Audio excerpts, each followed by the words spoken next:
Thank you for stopping by the Inside Deschutes County podcast. Wherever you might be and however you might be listening, we appreciate you making us a small part of your day. We hope you click those subscribe and download buttons, and be sure to catch us wherever you listen to your podcasts. You can also find us on Deschutes.org/podcast. Deschutes County is an amazing place to live, work, and play. Great place to raise a family. I love the weather and the high desert. At Deschutes County, we provide excellent service. Beautiful. We're here to help you. Deschutes County is the heart of Oregon. Everyone wants to be here. This is episode 27 of the Inside Deschutes County podcast. Thank you so much for listening. I'm Eric Brion. This is a big month for Deschutes County. The primary election is coming up May 21st. Ballots were mailed May 1st. We want to encourage you to get those in early. You don't want to get that postcard saying your ballot was sent in too late. If you didn't get a ballot by May 8th, make sure to contact the clerk's office. Check in with them, get that all situated. And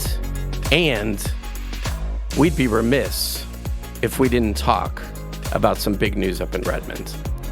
The new Negus transfer facility is about to open. That's the day before the election, Monday, May 20th. And there's other news going on with that team, so I asked Tim Brownell, the solid waste director for Deschutes County, to come back and give us the scoop. Tim, how are you? Welcome back. Yeah, great to be back. You're Thanks for having a me. return guest. Right. We're starting to add on to these. I'm getting more and more people coming back. This is great. That means I'm not shoving them aside. Right. Well, welcome. Thanks for being here. Lots going on in your world. Yeah, there is a lot happening in the solid waste department here in the county. Well, I've seen a lot of you lately. Mm-hmm. In fact, you were chauffeuring me around a little bit. I got to ride in the back, see the new facility. That was great. Right. Yeah. So for those who don't know, up in Redmond at the Negus transfer station, we've been in the process of building a new building up there to improve the customer experience, as well as to more efficiently and safely handle waste at that facility, that growing community. That thing's big.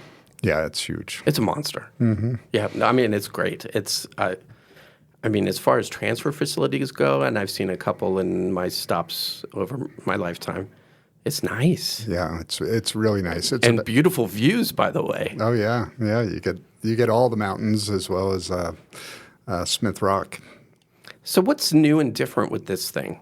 Because the process is going to change a little bit for people, right? Yeah, for those people who are using the transfer stations outside of Bend, so Sisters,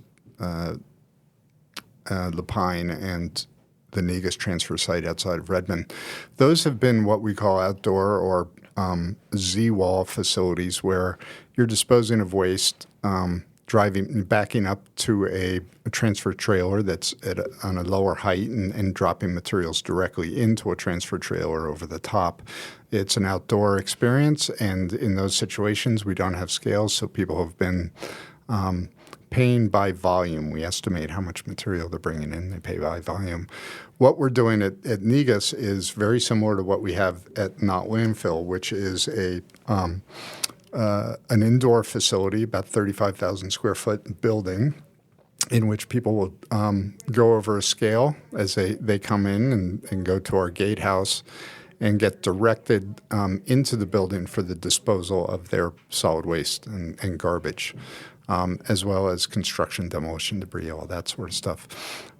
So they'll be paying by weight, as well as being able to dispose of that material directly onto a floor. It's much more efficient, quick, and safe for them to do so. Out of the weather. How about that? That's a big deal, though. Yeah, it is. It's definitely safer for the public, as well as easier for our staff to make sure that they can handle material efficiently and really get as much material into a transfer trailer as possible and make that transport process much more efficient and cost-effective for our tip fees and our ratepayers. Stay out of the rain, stay out of the snow and ice. The wind, right, is a big deal. Correct. So it's a little windy up there. Yeah.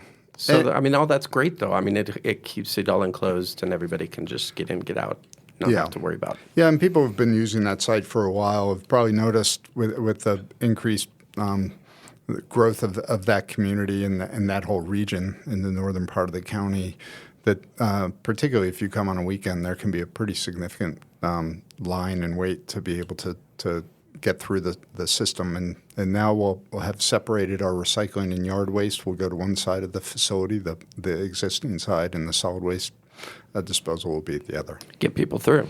Yep. How much did this thing cost? This is about a $20.5 million project, so pretty significant. And it took how long to build and get all the start to finish? Yeah, I mean, we've been in the conceptual planning, process. obviously. Yeah, the planning since 2021. We started construction in 2022, late 2022. So it's been almost a 2-year process, about 19 months. So the process is new. People will still go off to one side to do the recycling and that kind of bit. They go at new scales. It's a whole new world up there. Yeah. Whole new world. Perfect timing, right? This is kind of the fire-free type. We're in that season. Correct. So people will be able to get rid of their stuff, right? Yeah, and again, that separation. Yard debris. Yeah, that separation of the yard debris, where people will be delivering that from the waste side, will also allow for handling that surge of material that will be coming in through that facility at that time, and not tie everybody up.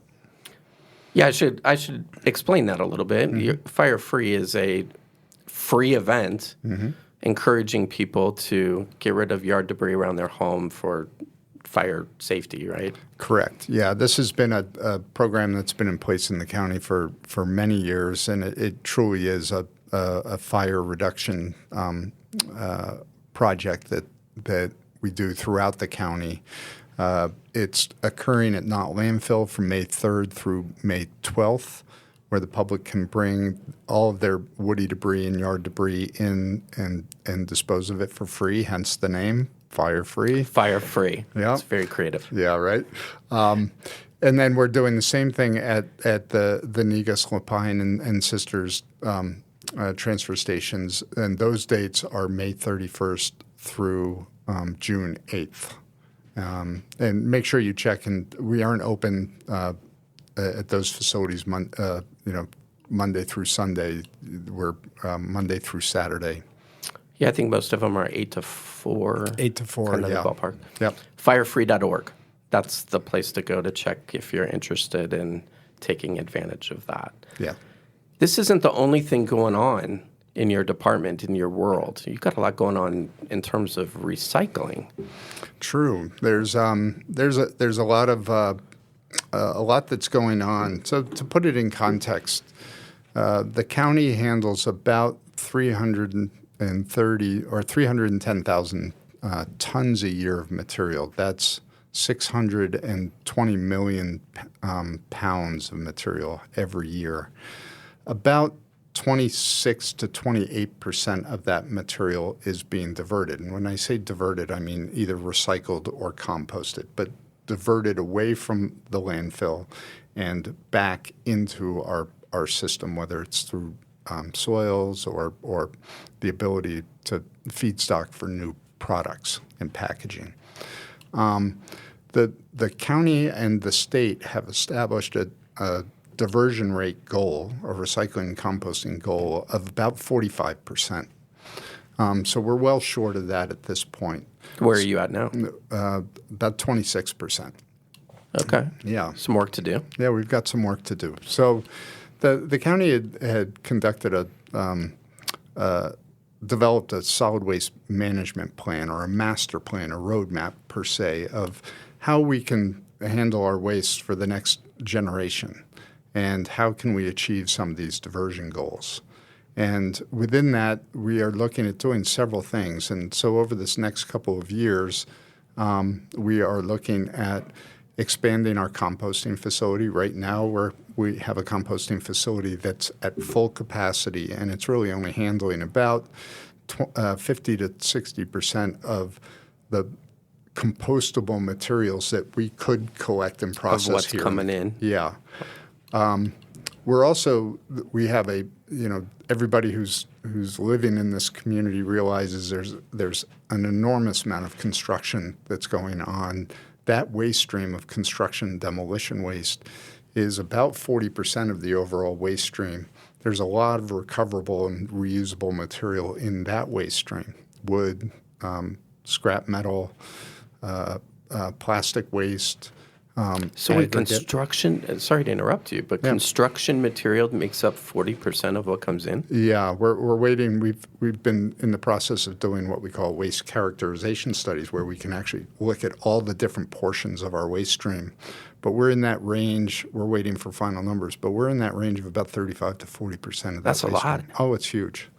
That's it's a lot. huge. Yeah. So we're looking at developing a path for building a facility that can process that waste stream separate from the garbage and recover at least 50% of that.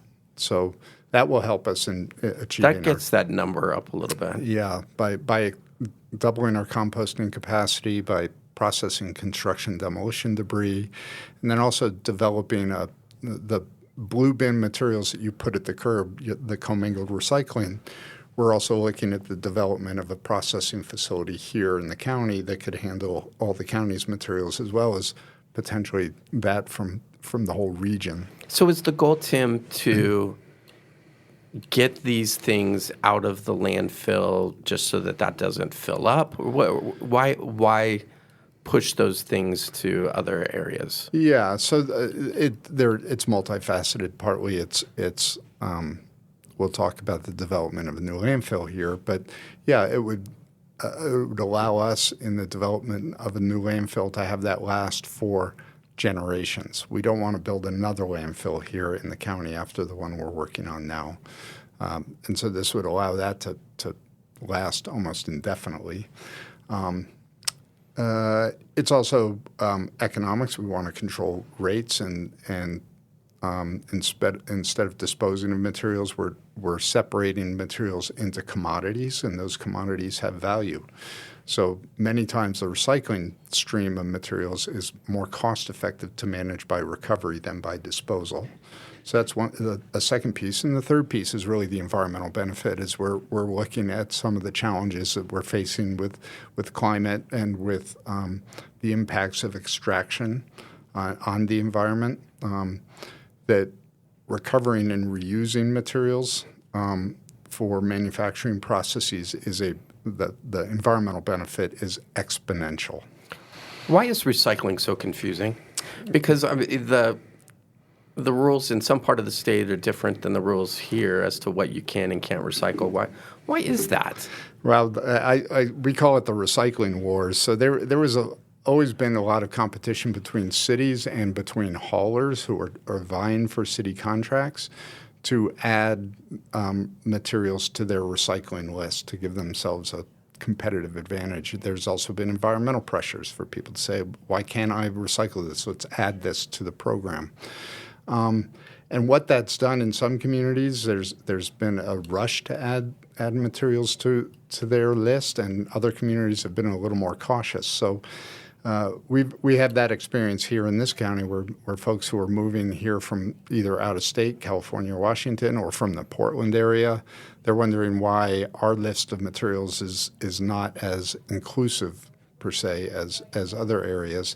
And that's being remedied. The state of Oregon has passed something in 2021 called the Recycling Modernization Act. And that was driven for a number of reasons, but particularly the challenges of marketing materials when China started to exclude materials in 2018, something called the National Sword initiative that they did not want to be dumped on anymore with bad recyclables. So the state responded by looking at how do we improve the program both economically and environmentally. And one of the outcomes has been developing what's called a universal list. So throughout the state of Oregon, there will be one list of approved, accepted materials that all programs in the state have to take. And in addition to that, the funding of the programs, recycling programs, a large portion of that will shift over to the manufacturers of the products and packaging that we are bringing into our homes from supermarkets and other spots. And they're going to have to participate financially and structurally, so build new infrastructure to support the separation of materials, the transport of materials, and the processing of materials. So much goes into it. Oh, yeah, yeah. I'm wondering, like, some examples. So, like, you were telling me earlier, a milk carton can be recycled in one place and not another, or like a microwave dinner box. Correct, or yogurt tubs, or those sorts of things. So it's gotten confusing for folks who are moving around the state, and particularly in a community like this where we have so many travelers and visitors to our community from throughout the state and throughout the region. This will help as people come into our community, that they'll have a better sense of the types of materials that are allowable, as well as there's going to be a significant increase in the amount of information, public education and information around what's allowable, permittable, and desired in these streams. One list. One list to be great. Right. So there's got to be an infusion of money here.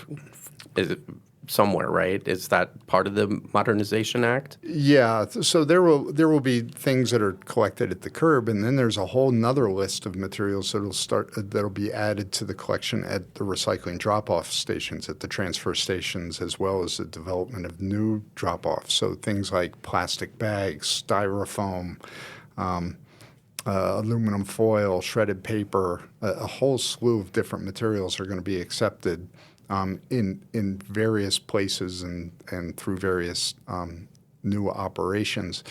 All of this is going to be funded by the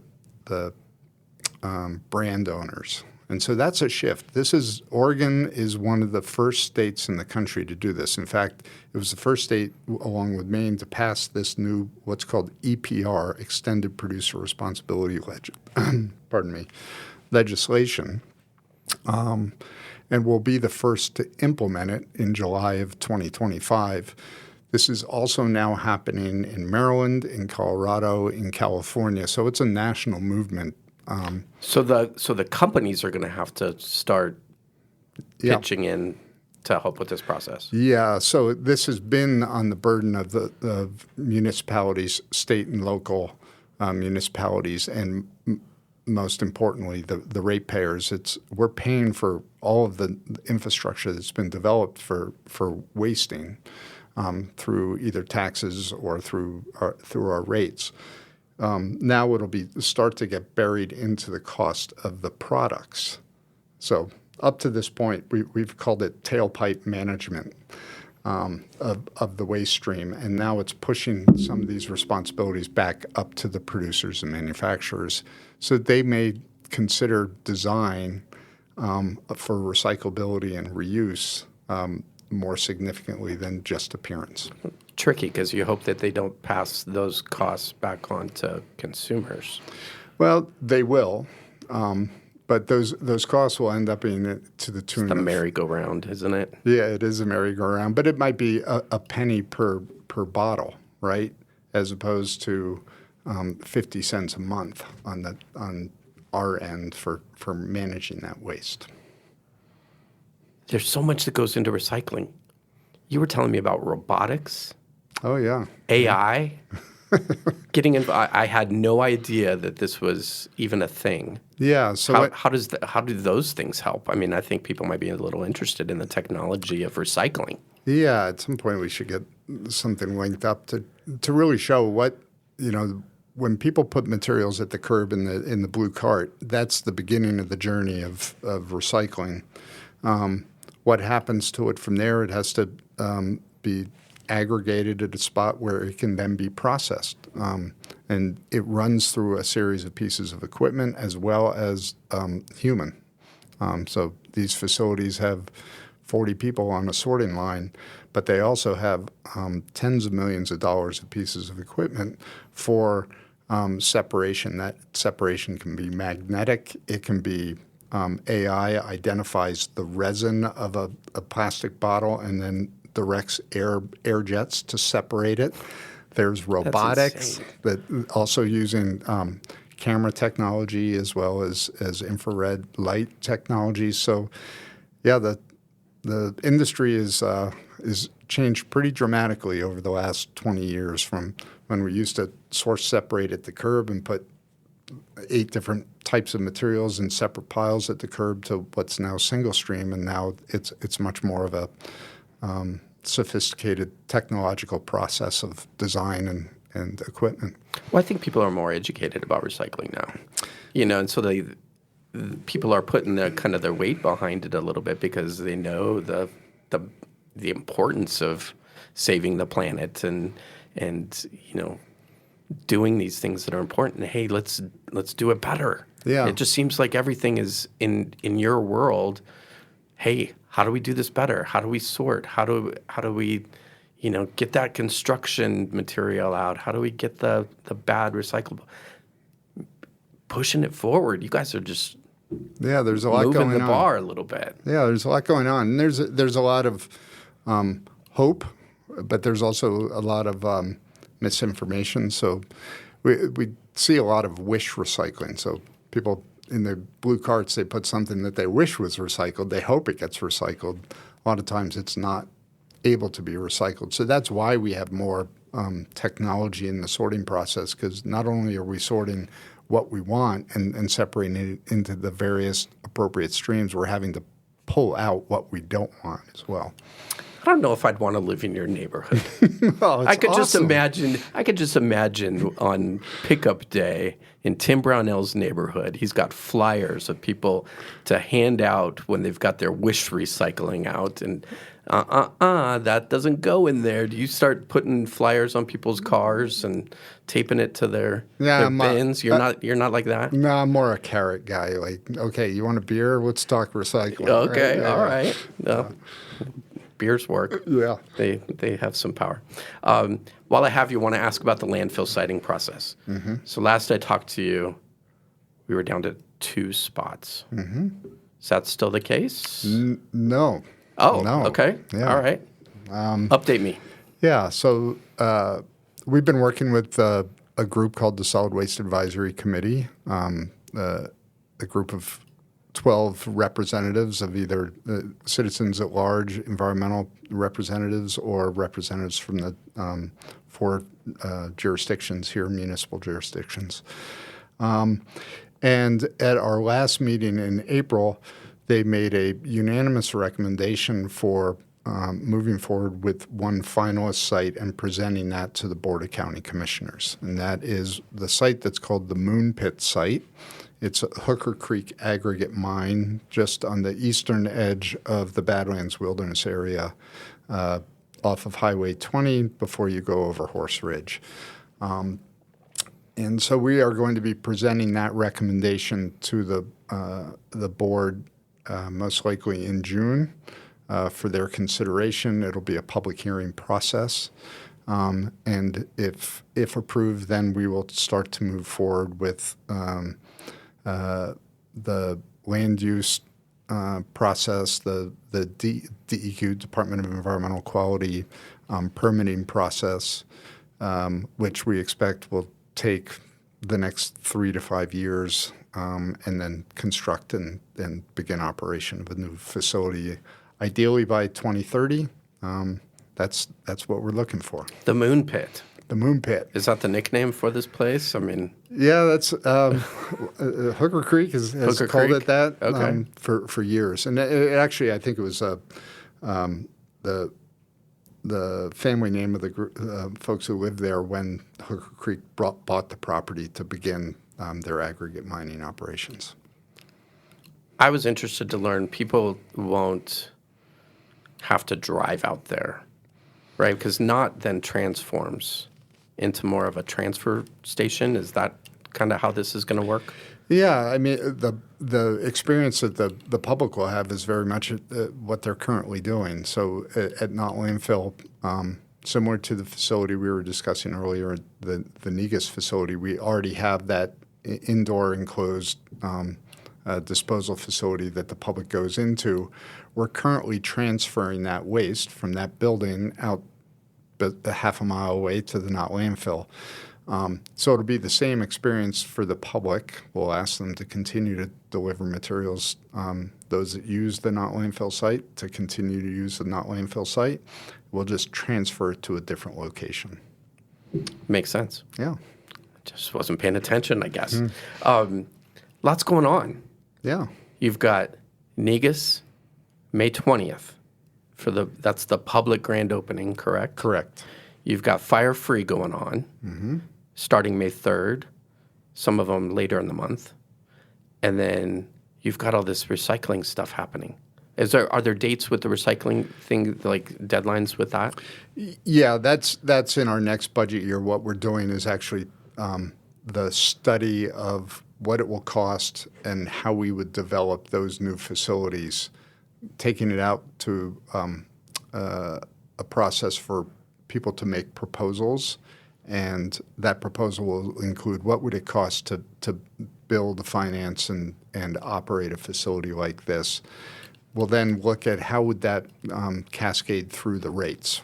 How would it impact our disposal tip fees as well as people's monthly rates, and then present that information to the Board of County Commissioners, ideally by the end of this next fiscal year, so by June, July of next year. And if recommended to go forward, then we would start with the process of designing, building those facilities, and ideally have them in place by 2027. Probably a new composting is what you're talking New about. composting facility, and then a new facility for processing construction demolition waste, and the recycling. Man, you got a lot going on. Yeah, it's fun. And robotics and AI. Right?